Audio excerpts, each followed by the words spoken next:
নমস্কার বন্ধুরা, কেমন আছেন সবাই? আশা করছি ভালো আছেন, আমিও ভালো আছি। আজ আপনাদের সঙ্গে হাজির হয়েছি আরেকটি নতুন রেসিপির সঙ্গে, আর সেটা হচ্ছে সন্ধেবেলার স্ন্যাক্সের রেসিপি। তো কী দিয়ে বানাচ্ছি, এখানে আমি চাল ডাল ভিজিয়ে রেখেছিলাম সেটা, আর 4টে নিয়েছি কাঁচা লঙ্কা, একটু আদা।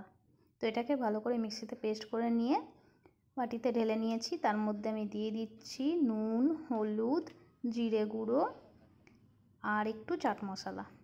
তো দিয়ে সামান্য, বেশি কিছু উপকরণ নয়। সন্ধেবেলা অনেকের বাড়িতে বাচ্চা আছে যারা বাইরের খাবার খান না, তাদের জন্য এই রেসিপি খুবই দরকার, খুবই ভালো একটি রেসিপি। তো কী দিয়ে বানাচ্ছি সেটাও দেখে নিন। এখানে আমি এটাকে ভালো করে ব্যাটারটা বানিয়ে নেবো, মিক্স করে নেবো ভালো করে, হাত দিয়ে ফাটিয়ে নিতে হবে আর কি।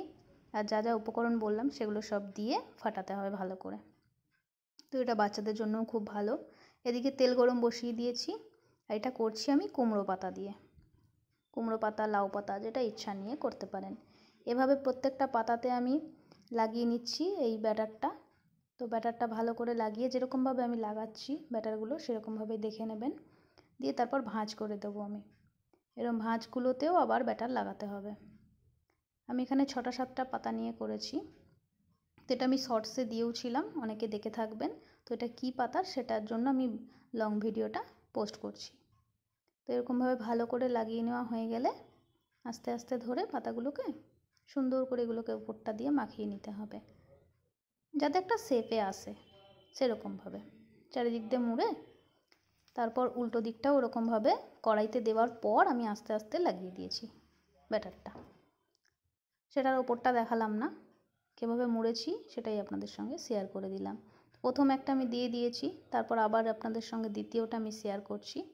ঠিক একইভাবে দুদিক থেকে আগে মুড়ে নিয়েছি, তারপর নিচের পোর্শনটাও চারিদিক থেকে যেগুলো বেরিয়ে থাকছে সেগুলোকে একবারে চারিদিকটা বন্ধ করে তারপর উপর থেকে ব্যাটারটাও লাগিয়ে দিলেই আর এটা খুলে আসবে না।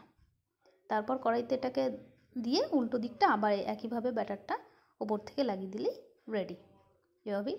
এভাবেই ব্যাটারটা মাখিয়ে নিতে হবে পাতাটার পুরো গায়ে। তো পাতা খাওয়া, সবুজ জিনিস খুবই ভালো আমাদের শরীরের জন্য, তাই জন্য বললাম বাচ্চাদেরকেও অবশ্যই এটা দিতে পারেন। ঝালটা বুঝে দেবেন। আর একটু চিনি দিয়েছি আমি ব্যাটারে, যেটা আমি স্কিপ করে গেছি, তো এখন বলে দিলাম। তো এইভাবে আমি 4টে আগে ভেজে নিচ্ছি, তারপর আরও 4টে ভাজবো।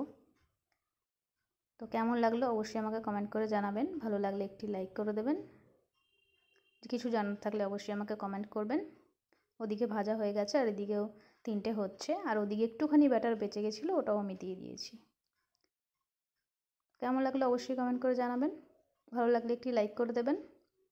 তো আজকের মতন টাটা। সবাই ভালো থাকবেন, সুস্থ থাকবেন, সাবধানে থাকবেন। ধন্যবাদ।